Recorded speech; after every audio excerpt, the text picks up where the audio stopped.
ഷോപ്പിംഗിനായി ഇനി യാത്ര വേണ്ട, ഷോപ്പ് തന്നെ നിങ്ങളുടെ വീട്ടിലേക്ക് വന്നാലോ? Niha designer boutique, near KSRTC bus stand, Pandalam.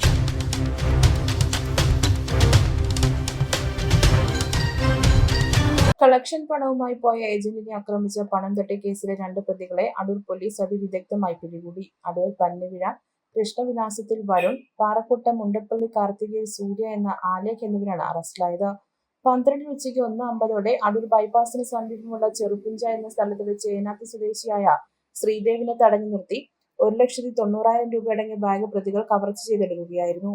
Amazon, Flipkart തുടങ്ങിയ ഓൺലൈൻ വ്യാപാര സ്ഥാപനങ്ങളുടെ കളക്ഷൻ ഏജന്റായ ശ്രീദേവ് കളക്ഷൻ പണം വാങ്ങാനായി പെരിങ്ങനാട്ടേക്ക് തന്റെ ബൈക്കിൽ പോകുന്ന വഴി പ്രതികൾ ഒരു സ്കൂട്ടറിലെത്തി തടഞ്ഞു നിർത്തി പണം പിടിച്ചുപറിക്കുകയും ശ്രീദേവിനെ തള്ളിയിട്ട ശേഷം കടന്നു കളയുകയും ചെയ്തു.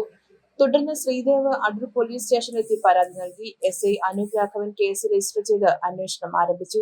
അടൂർ ഡിവൈഎസ്പി സന്തോഷ് കുമാറിന്റെ നേതൃത്വത്തിലുള്ള പോലീസ് സംഘം പ്രതികൾക്കായി തെരച്ചിൽ നടത്തവെ ആലേഖിനെ 20-ന് ബൈപ്പാസ് റോഡിൽ നിന്നും വരുണിനെ 21-ന് കോട്ടമുകളിൽ നിന്നും കസ്റ്റഡിയിലെടുത്തു.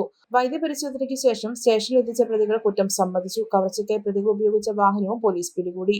അടൂർ ഡിവൈഎസ്പിയുടെ നേതൃത്വത്തിൽ police inspector Shyam Murali, SI Anoop Raghavan, ASI Manjumol, CPMമാരായ ശ്യാം, രാഹുൽ, നിധിൻ എന്നിവരുടെ സംഘമാണ് പ്രതികളെ പിടികൂടിയത്. News bureau, Adoor.